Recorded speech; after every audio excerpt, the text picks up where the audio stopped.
নমস্কার বন্ধুরা, শর্মিলা সবিতে আপনাদের সকলকে স্বাগত।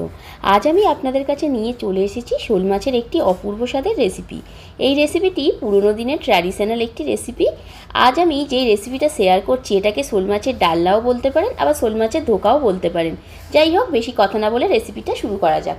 সবার প্রথমে এখানে শোল মাছকে ভালো করে ধুয়ে পরিষ্কার করে তাতে পরিমাণ মতো নুন আর হলুদ দিয়ে মাছটাকে ভালো করে মাখিয়ে নিলাম। এরপর কড়া গরম করে নিয়েছি। কড়া গরম করে তাতে বেশ খানিকটা সর্ষের তেল দিয়ে তেলটাও গরম করে এক এক করে নুন হলুদ মাখানো মাছের পিসগুলো আমি তেলের মধ্যে দিয়ে দিলাম। এবার দুটো সাইড ভালো করে একটু ওলট পালট করে ভেজে নিচ্ছি লাল লাল করে। দেখুন মাছগুলো বেশ লাল লাল করে ভাজা হয়ে গেছে। এবার এক এক করে মাছগুলো আমি তুলে নিচ্ছি। আগে যে মাছগুলো একটু বেশি লাল হয়ে গেছে সেগুলো তুলে নিলাম। এরপর একটা লেজাও ছিল সেটাও দিয়ে দিলাম তেলের মধ্যে। সমস্ত মাছগুলো তুলে নেওয়ার পর এবার লেজাটাকেও ভালো করে ভেজে নিচ্ছি লাল করে। লেজাটা দেখুন ভালো করে ভাজা হয়ে গেছে। এবার এটাকেও তুলে নিলাম। ওই তেলেই এবার ডুমো ডুমো করে কেটে রাখা আলু আর সামান্য একটু হলুদ আর পরিমাণ মতো নুন দিয়ে আলুগুলোকে বেশ লাল করে ভেজে নেব। আলু দেখুন খুব ভালো করে ভেজে নিয়েছি। এবার তেল থেকে আলুগুলো তুলে নিচ্ছি। এবার ওই তেলেই দিয়ে দিলাম দুটো পেঁয়াজ কুচি। আমি ছোটো সাইজের পেঁয়াজ দিয়েছি। এরপর একটা মিডিয়াম সাইজের টমেটো কুচি দিলাম। এরপর দিয়ে দিলাম 1 চামচ আদা রসুন বাটা।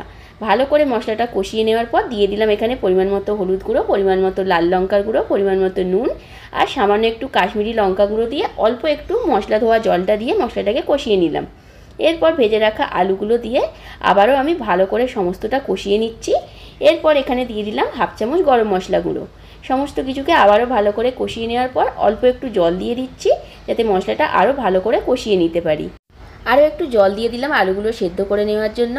মিনিট 5 পর যখন দেখুন আলুগুলো সেদ্ধ হয়ে গেছে, গ্রেভিটা অনেকটা শুকনো হয়ে এসেছে, এবার ভেজে রাখা মাছগুলো টুকরো টুকরো করে আমি এই গ্রেভিটার মধ্যে দিয়ে ভালো করে মিশিয়ে নিচ্ছি। এরপর এখানে দিয়ে দেবো পরিমাণ মতো ধনেপাতা কুচি। ধনেপাতা কুচি দেওয়ার পর সেটাকেও আমি খুব ভালো করে মিশিয়ে নেব। আমার আজকের রেসিপি শোল মাছের ডালনা বা শোল মাছের ধোকা যাই বলুন না কেন পুরোপুরি রেডি হয়ে গেছে।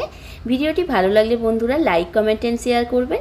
আর যারা আমার চ্যানেলটিকে এখনও সাবস্ক্রাইব করেননি চ্যানেলটিকে সাবস্ক্রাইব করে দিয়ে নোটিফিকেশনটি অন করে দিয়ে পাশে থাকবেন।